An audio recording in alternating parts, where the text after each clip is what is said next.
Já? Pronto. Então, boa noite a todos. Boa noite. Sejam bem-vindos ao nosso projeto integrador do curso técnico em administração da turma 404 do SENAC.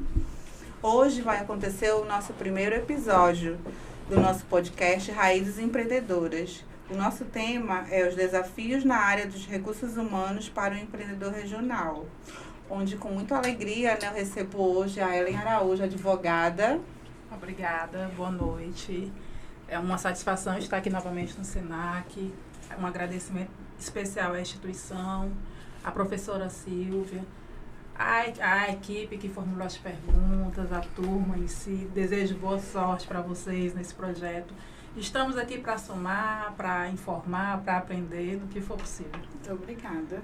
E recebemos também o professor Eric Araújo, ele é administrador e professor do SENAC. Olá, tudo bem? É uma satisfação estar aqui também. Agradeço a professora Silvia, o SENAC aí pelo convite. É sempre bom contribuir com o trabalho prático aí feito pelos alunos. E a gente está aqui para enriquecer esse podcast, né? Falar um pouco de empreendedorismo, né? Da dificuldade de um empresário, né? Em contratar ali os seus recursos humanos, né? O seu pessoal para dentro das suas operações empresariais. E a gente vai falar um pouco aí desse assunto aqui para te interagir bacana. Que bom. Eu me chamo Clícia, né? Sou aluna do curso técnico em administração. Satisfação, Clícia. E nós vamos interagir com vocês, juntamente com as pessoas que estão nos acompanhando, né? Pelo YouTube, do Raízes Empreendedoras, né? Bacana. Quem Pode puder, interagir já aí, perguntar. ativa o sininho e pode fazer suas perguntas. Estamos que aqui para nossos responder convidados mesmo. vão interagir, vão Vamos lá. responder tudo para vocês. Estamos aqui para somar. Que bom.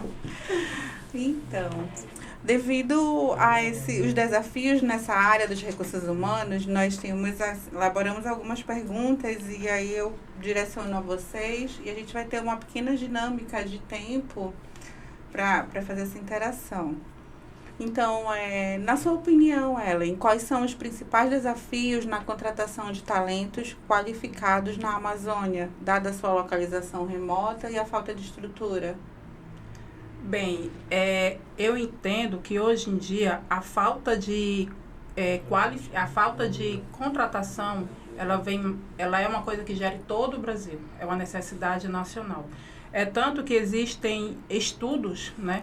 Já existem estudos de muitas empresas de recursos humanos, principalmente aqui a gente pode citar o InfoJobs, que é uma empresa que todo mundo conhece, onde ele mostra que 84% das empresas entrevistadas, elas têm dificuldade na contratação, principalmente pós-pandemia. Aí você me pergunta, mas como as empresas estão com dificuldade em contratar se existe justamente esse desemprego em alta? Aí é justamente aquela situação. A falta de qualificação profissional, a falta de talento local, a falta de comprometimento da pessoa que quer participar de uma entrevista, porque muitas vezes ele não vai. O perfil comportamental é muito importante. É muito importante. Então, assim, eu creio que trazendo isso para a Amazônia, a gente tem que tirar essa cultura de achar que a justificativa vai te conseguir um emprego. Não. Você tem que qualificar, você tem que estudar, você tem que ir para cima, você tem que deixar de inventar desculpas e começar a mostrar serviços. Com certeza, até porque idade não é desculpa para ninguém, né? Que a tecnologia ela tá hoje aí para isso, né? Para nos auxiliar e proporcionar melhorias de vida a todos. Exatamente. Né? Então, professor, para o senhor, como a escassez da mão de obra especializada, ela pode afetar o crescimento e a sustentabilidade dos negócios na região amazônica? Falando de região amazônica, né, que não é uma região muito populosa, né, então a gente tem aí no Amazonas 3 milhões e alguma coisa e na capital, no Manaus, 2 milhões e meio. Né, dentro desses 2 milhões e meio, falta aí desenvolvimento de habilidades e competências específicas que às vezes um empresário não vai encontrar aqui na cidade, né? Falando de tecnologia, programadores, desenvolvedores, é uma mão de obra que está muito escassa no Brasil inteiro, no mundo inteiro, né? Então, se um empresário que o seu negócio depende de tecnologia, ele está se instalando na região norte, na cidade de Manaus, na região amazônica, ele vai ter problema de escassez dessa mão de obra.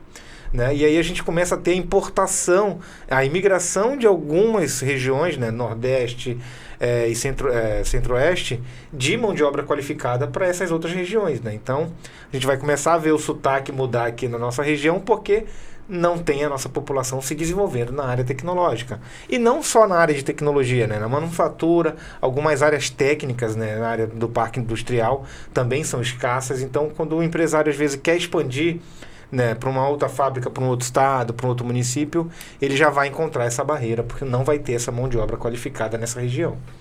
É porque muitas vezes você fala, desculpa já te complementando, você fala da qualificação, mas qualificação não significa diploma na mão. Qualificação, como nós estávamos conversando no intervalo, é justamente aquela pessoa que tem a competência humana para gerir, para ir além do que a faculdade, do que o curso técnico de A maior escassez hoje, né, no mercado é de líderes. E líder não tem certificado para líder. Então, líder é uma pessoa que tem perfil para líder, né? Vem o avanço da tecnologia, o desenvolvimento da tecnologia, e a pessoa diz, a tecnologia está tirando o trabalho dos humanos. Não. A tecnologia foi feita pelos humanos. Então, se o humano se desenvolve, se ele tem a competência para gerir aquilo ali, sempre vai ter trabalho para ele, sempre vai ter uma oportunidade para que ele esteja ali. Ele só tem que estar qualificado dentro daquela área e justamente tendo a competência para manusear aquela tecnologia. Que bom.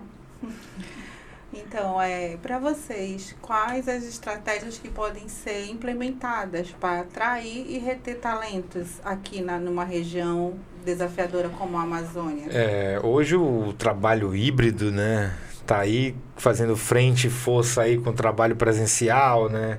Já se caiu por terra, alguns querem que volte 100% ao presencial, mas em síntese, oferecer qualidade de vida é muito que os colaboradores hoje estão buscando, não é muito só o salário, né? A pandemia deu uma grande lição a todo mundo, né? E percebeu que a qualidade da vida, a qualidade das relações, né? E ter esse controle de tempo é algo que as empresas podem oferecer, né? Uma semana de 4 dias, né? Se o colaborador é produtivo e consegue entregar em 4 dias aquele trabalho que faz em 5, por que não atualizar esses processos? Por que não minimizar, não antecipar, né, uma coisa que já não está te trazendo produtividade?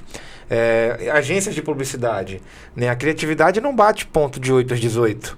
Por que não deixar o horário flexível dentro da agência? Porque quando o cara tiver a ideia, ele entra lá e produz, né? E um trabalho de criatividade pode durar 1 hora, pode durar 10 dias, pode durar 10 anos. Então, compreender, né, o trabalho e começar a criar regras que possam valorizar essa mão de obra, né, eles se sentirem também valorizados, é um grande caminho. Só uma remuneração, status quo, não acho que eu vejo mais o mercado olhando isso com grande valor. E, assim, para complementar também, eu creio que tudo começa pelo estudo e pela capacitação. Se você tem pessoas que elas têm o entendimento, ela ultrapassa a cultura, ela ultrapassa a justificativa, ela ultrapassa tudo. E dentro das empresas, uma capacitação.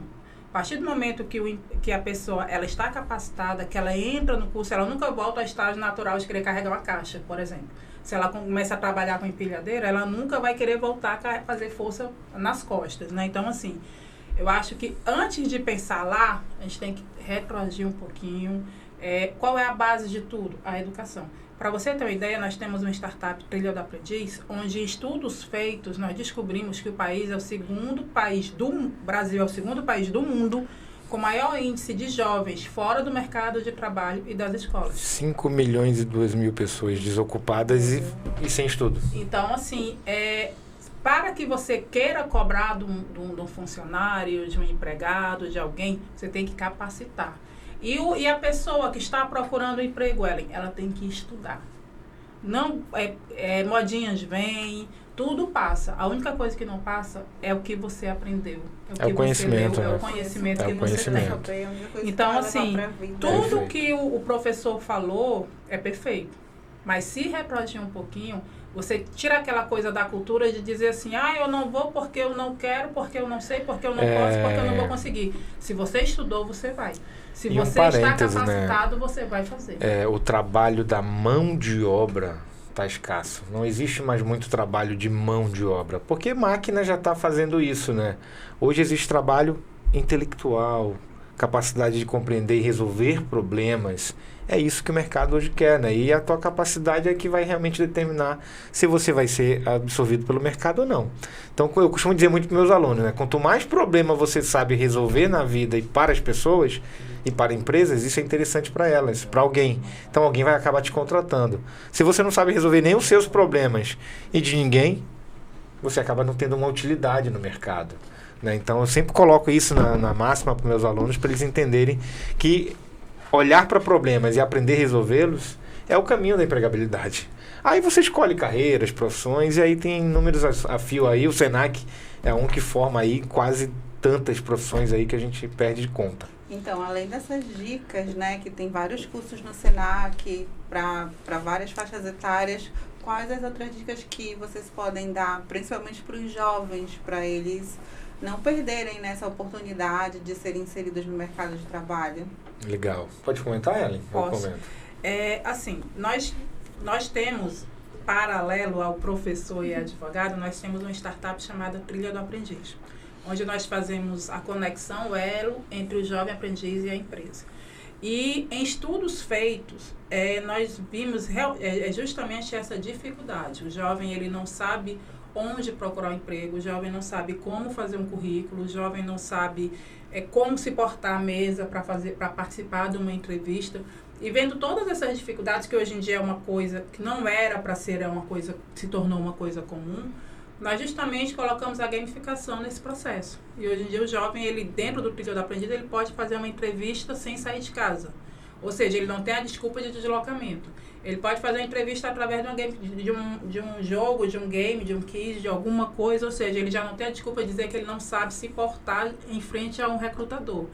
Ele já tem, dentro daquilo que ele faz, toda a parte gamificada, ali por mais que ele ache que é uma brincadeira, ali não tem nada de brincadeira. Ali existem vários métodos onde está analisando o perfil comportamental dele, que sai justamente no final um relatório sobre isso. Então, para que o jovem ele chegue no mercado de trabalho, o que foi que eu falei lá atrás, ele precisa fazer um currículo. E um currículo nada mais é do que você saber português. Se você souber português, você escreve plenamente, você escreve facilmente para que todos entendam. E a dificuldade do jovem hoje está aí, saindo daí. Então, ou ele se conscientiza que o mínimo que ele vai estudar, o mínimo que ele vai para o colégio, o mínimo que ele vai aprender vai ser a solução do futuro dele, ou então a gente vai entrar numa era de tecnologia, a gente vai ter que ensinar o jovem até mesmo a sair da gíria, porque hoje em dia existe o português fluente e o português em gírias, que a gente tem que traduzir. E a gente tem que começar a limar isso, a ensinar, a mostrar que pode ser legal com a turminha dele, tudo bem, mas aqui na empresa não é isso que ela está procurando, entendeu? Então, como eu falei lá atrás, a base de tudo é a educação. E também eles utilizarem a tecnologia a seu favor, né? Não ficarem só... A rede social, ela auxilia bastante. Há alguns contrapontos nessa tecnologia, né? Muitos deles se dizem tecnológicos. Você coloca ele de frente para o computador, pede para ele digitar uma carta, ele não consegue. Perfeito. Você pede para ele para enviar um e-mail, ele não consegue. Então, ele é tecnológico na rede social, no lazer, no entretenimento, isso não tenho dúvida. Mas saber usar a tecnologia de forma funcional, produtiva, para o bem, né? Para ganhar dinheiro, como eu costumo dizer para eles, né? De forma profissional, é a dica que eu dou. Mas a gente está na casa, né? A gente está no Senac, a melhor dica que eu posso dar para a tua pergunta é o programa de aprendizagem, né? É o primeiro emprego, é o programa Jovem Aprendiz, é a porta de entrada para todo jovem, né? A lei da aprendizagem está aí desde o ano de 2000. Muitas famílias, muitos jovens desconhecem essa lei, tá? E é um pecado das escolas, que a gente percebe que as escolas não difundem isso, né? Nós trabalhamos aqui no Senac Amazonas, no Senac, que é uma entidade formadora. A gente vê pai nos procurando para matricular o aluno para ele ser empregado. E aqui a gente só forma, aqui a gente só qualifica, né? Então, olha essa disparidade. A sociedade não sabe que a lei existe. A sociedade não sabe o caminho do emprego. Então, é começar a entender que existe porta, que existe caminho. É a lei da aprendizagem. Jovens de 14 a 24 anos que tenham sua carteira de trabalho que nunca tinha sido assinada. Então, são esses que as empresas são obrigadas a contratar, de 5% a 15% do seu quadro. Toda empresa em funcionamento precisa ter jovem aprendiz lá.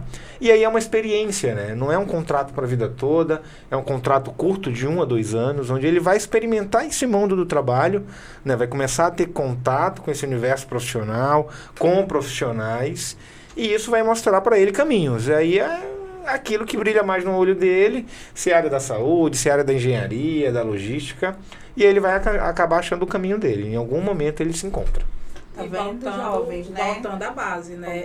Esse mesmo jovem, ele tem que estar matriculado em colégio, estudando, que justamente ele vai passar 2 dias, ele vai ter que estudar de manhã e trabalhar. A lei da aprendizagem obriga que ele esteja na escola obrigatoriamente para poder ter sido empregado. Ele não pode ficar sem um vínculo escolar nenhum. Então ele estuda no turno e no retorno ele trabalha 3 dias na semana e os outros 2 dias ele vai justamente para a instituição formadora para aprender sobre a parte profissional. Tá vendo, jovens? Não pode perder a oportunidade. Ó. Demanda de Manaus, média de 13 a 15 mil jovens por ano contratados. Olha aí. Para uma cidade de 2 milhões de habitantes, aí é quase 2% da mão de obra formada por jovens. Né? Nós temos de 24% de vagas ociosas de jovem aprendiz. Não tem vaga, meu filho não consegue vaga. Vaga tem. Só não tem o jovem. Aí você fala assim, mas não existe jovem qualificado, não existe jovem com cursos assim, assim. Mas existem jovens que, como o professor falou, que se ele começar por um curso básico de informática, e aí não é entrar em TikTok, não é entrar em redes sociais, é saber redigir uma carta, saber fazer um Excel, ou saber fazer uma arte. Enfim, existem jovens que por essas atitudes, por essas coisas que eles possuem, eles já são mais benquistos quando eles fazem um simples inglês básico e um Excel bem pilotado, você já está com índice de empregabilidade lá em cima. Um inglês e o Excel. E um simples português, porque o português justamente é a base que vem do currículo, né? Então temos que ter o português básico, né? Saber o Excel. Porque muitas vezes... Não precisa ir longe, estudar a engenharia da NASA, nada. Excel e português. Porque muitas vezes hoje a pessoa fala assim, eu não vou conseguir emprego porque eu não tenho inglês. Mas tu sabes falar português, entendeu? Tu sabes escrever, tu sabe fazer o teu currículo ali bonitinho. Então, assim, hoje em dia a gente tem que deixar a desculpa de lado e partir para ação. E um outro ponto, né? O jovem, às vezes, acha que não tem o que oferecer, mas ele tem as experiências dele. Né? O universo de um jovem é a escola. A escola proporciona inúmeras experiências. Tem a feira de ciência, tem a gicana, tem alguma coisa lá que ele acaba se envolvendo. E aquilo é a experiência que ele tem que colocar no currículo. E, às vezes, não se coloca. Né? Às vezes o recrutador quer enxergar alguma história ali, se ele foi escoteiro, se ele foi líder do time, já mostra que ele tem traço para liderança, que ele é um aventureiro. Isso é informação para qualificação e para realmente fazer o processo seletivo. Agora um currículo com endereço e meia dúzia de informação, não tem como analisar essa pessoa, né? Eu tiro o exemplo de casa, né? Eu sou advogada, adoro português, tenho uma história assim, com a parte de humanas. O meu filho é apaixonado por matemática. Participou da UBMEP, aluno Romero do Colégio da Polícia. Então, assim... uma experiência que pode ser colocada no currículo. A experiência dele para a minha área, não. A experiência dele tem que colocar... a UBMEP, a feira de ciência... Que quando o recrutador vê-lo, vai analisá-lo não como um menino de humanas. Vai analisá-lo como um rapaz da parte de exato. Eu já fiz processo seletivo. Pelo menos isso o recrutador está precisando. Que eu vi a história do jovem no currículo e eu percebi que a jovem era uma líder. Porque ela contava que organizou o grupo, que organizou a quadrilha, que era responsável pelo grupo de dança há 3 anos. Eu digo, é uma líder. Então pronto, aquela história da quadrilha não ia chamar ela para organizar a quadrilha dentro da empresa. Eu queria uma líder para organizar as equipes dentro da empresa. Pronto, aquela história me serviu. Então, às vezes, o jovem peca por achar que essas experiências não são valorizadas no currículo de quem está iniciando.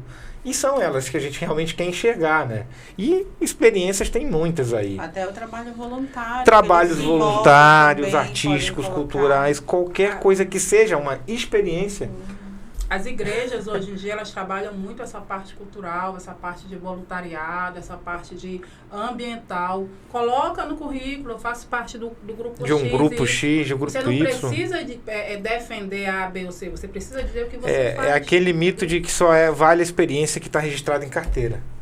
Para um jovem isso não pode Nem tudo está registrado em carteira. Ele ainda vai né? atrás do primeiro emprego. Como é que ele vai ter a qualificação? E quando o recrutador ele vai analisar um jovem, ele quer o mínimo. Ele quer pelo menos saber a aptidão dele. Era a palavra que eu estava querendo lembrar. Se sabe falar em público, se é sociável, se é adaptável. Esses os grandes temas hoje do talento, são esses. E assim, o que hoje em dia a gente vê muitos jovens, eles entram na empresa para qualquer coisa. Né? Eles têm que estar entrando na empresa e às vezes até a análise do currículo dele é feita de forma equivocada. Então nós temos exemplos de pessoas assim, de jovens maravilhosos na área da informática, na área de desenho, vendas, que eles estão fazendo reposição de mercadoria em supermercado. Eles se tornam um profissional frustrado. Porque se você nunca vai se descobrir como repositor de mercadoria desenhando, desenvolvendo a tecnologia, fazendo alguma coisa de RH, como nós temos exemplos. Os talentos têm que ser provocados, né, e desenvolvidos. Né? Um bom RH, uma boa empresa que enxerga bons talentos, ele vai desenvolvendo esse jovem, vai desenvolvendo esse colaborador até realmente tirar um bom proveito da capacidade dele. E é justamente o que o Trilha procura muito, nessa parte de recrutamento gamificado, onde a gente bota a máquina para fazer essa análise através de jogos e de quiz, justamente mostra essa aptidão, essa adaptação que ele pode fazer. E ninguém acerta 100%, mas nessas análises, nesses nossos perfis, eles estão bem... Aproxima de 93% bem a próximo 98%. da realidade mesmo, e a gente está redescobrindo, assim, grandes pessoas, talentos. jovens, grandes talentos. Como vocês poderiam colocar para nós, diante aqui da diversidade cultural, né, da nossa região, colocar para os empreendedores uma maneira deles adaptarem o início, né, da sua empresa, buscando esses talentos na área dos recursos humanos? Um grande exemplo que eu dou de adaptação cultural na cidade de Manaus é quando se implantou aqui, há muitos anos atrás, a Filarmônica no Teatro Amazônica. O caboclo, o homem da floresta, o manauara, não tocava no violino, no violoncelo, e hoje a gente tem orquestras formadas por manauaras. Então, é só condição de fazer essa integração, essa conexão, que eles são adaptáveis. Nós somos um povo adaptado. Quem vive na Amazônia, de fato, é um povo que se adapta a qualquer dificuldade. Então, assim, é só desenvolver o talento, como eu falei agora há pouco, e trazer realmente as habilidades. As multinacionais que aqui se implantaram há 50 anos na Zona Franca, contaram com o povo daqui, dessa terra. E temos Samsung, temos finlandesas que estão aí com mão de obra da nossa cultura, né? Então, eu acho que essa barreira cultural não é um grande choque pra gente. A gente conseguiu se adaptar muito bem. E desafio maior é quando se você for um pouco na floresta, você vê índios com tecnologia, que eles sabem pilotar um drone, eles sabem mexer no celular, eles sabem mexer com tecnologia, são muito melhor do que qualquer As embarcações hoje que né? navegam nos rios amazônicos são embarcações altamente tecnológicas, pilotadas por caboclos amazonenses que se adaptaram àquela tecnologia. Não são mais navios de leme, são navios de propulsões azimutais, motores franceses, computadorizados. Então, eles vão se adaptando. Então, eles usaram a inteligência a favor deles, e vão se adaptando, né? Deles, vão se adaptando. Né, e melhorar a agricultura hoje está tecnológica também, está com drone, está fazendo pulverizações com máquina, e a tecnologia também incorporada ao campo. Então, em todas as áreas vai ter sempre essa adaptação. Entendi. Então, eu gostaria de agradecer a presença, né, do professor Eric e da Ellen Araújo. E aí eu vou deixar agora os 5 minutos finais, vou propor para vocês apresentarem a sua rede social lá para o nosso público, para interagirem, já pede para seguir vocês e fazer essa interação também. Começa ou começa? Começo, vamos lá. Quero agradecer primeiramente a você, uma excelente entrevistadora. Agradecer ao Senac, a instituição, mais uma vez a professora Silvia. E quero convidar todos para entrar na rede social do Trilha do Aprendiz. Né? Trilha do Aprendiz é uma startup, é um bebê que está nascendo agora aqui em Manaus, Mas nós temos um desafio de conectar aí 1 milhão de jovens ao mercado de trabalho de uma forma gamificada, com um linguajar simples, e ao mesmo tempo chegar com a empresa e desmistificar essa parte da lei da aprendizagem, fazer esse acompanhamento do jovem aprendiz dentro da empresa, para que a empresa não tenha preocupação com a parte jurídica, nem a parte de gestão administrativa. Então, assim, sigam o Trilha do Aprendiz nas redes sociais, no Instagram, nós estamos também em todas as redes sociais. E lá no Trilha, automaticamente já segue o link pro meu Instagram, que é Ellen Araújo. E mais uma vez, convido todos vocês a assistir essa entrevista. E convido também vocês para participar da Campus Party, né? Nós vamos estar agora no próximo final de semana. Vamos estar com o Trilha do Aprendiz lá no Campus Party, que é um evento geek, o maior evento, acho que da América Latina, Eric. Ultrapassa a América Latina, é um dos maiores eventos do mundo de tecnologia. Já foi em todo mundo, e tecnologia, essa parte 70 de países já. Então vai ter muita entrevista, vai ter muita tecnologia, vai ter muito jovem, vai ter muito tudo lá, esse mundo geek que eles gostam. Para você conhecer, para você aprender, para você desenvolver, e o Trilha vai estar lá apresentando os nossos serviços, informando, palestrando, tirando dúvidas jurídicas e administrativas para somar nesse mundo aí. Que bom, né? É uma oportunidade, jovens, olha, vamos lá. Vai ferver. Final de semana, vai bombar na linguagem deles. Eu quero agradecer, né? Parabéns aí pela condução da entrevista, né? Mostra aí que tem competência. Bacana participar e fazer parte aí desses momentos de vocês. Espero que fique guardado na memória aí com carinho. Eu sou o professor Eric Matos, do Senac Amazonas, né? Trabalho nos cursos de gestão e comércio daqui da instituição e trabalho muito em empreendedorismo nas minhas iniciativas, junto com a Ellen no Trilha do Aprendiz, mas também em outros projetos, né? Eu tenho o Start End Experience, né, que é uma jornada de inovação e tecnologia que eu rodo dentro das escolas do Senac, né, estimulo os alunos de todos os cursos a apresentarem projetos com um propósito um pouco maior do que a sala de aula, né?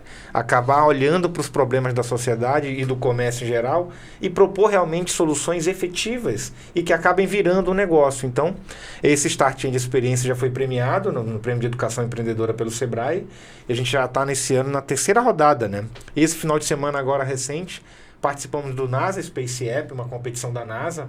Levamos 6 equipes do Senac, né? Chegamos a participar com 6 equipes, quase 42 alunos. Né? Foi muito bacana, uma maratona incansável, aí, noite sem dormir, né? Desenvolvendo soluções com parceria com a NASA. E também, né, como a Ellen falou, vamos estar na Campus Party agora, de 11 a 15, né, no Estúdio 5, né, de 10 às 22 horas da noite.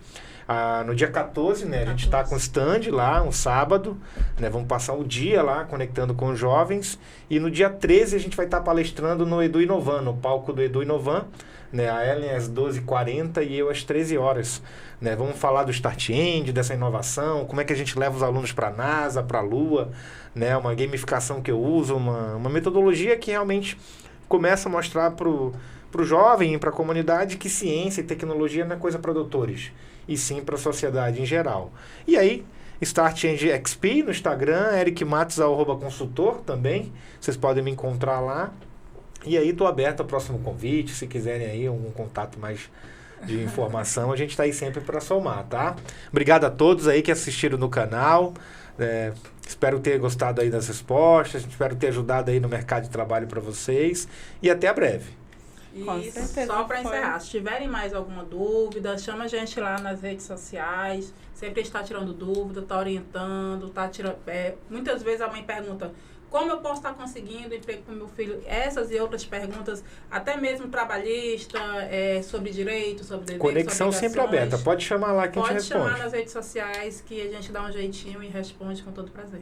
Que bom, né? Só reiterando, né? Só agradecendo a presença de vocês hoje, né? Que engrandeceram o nosso primeiro episódio do nosso projeto, o podcast Raízes Empreendedoras. Só gratidão por tudo. Muito obrigada pela presença de vocês. Eu que agradeço. E até o próximo. Até mais. Tchau, tchau. Tchau. Quanto tempo? 20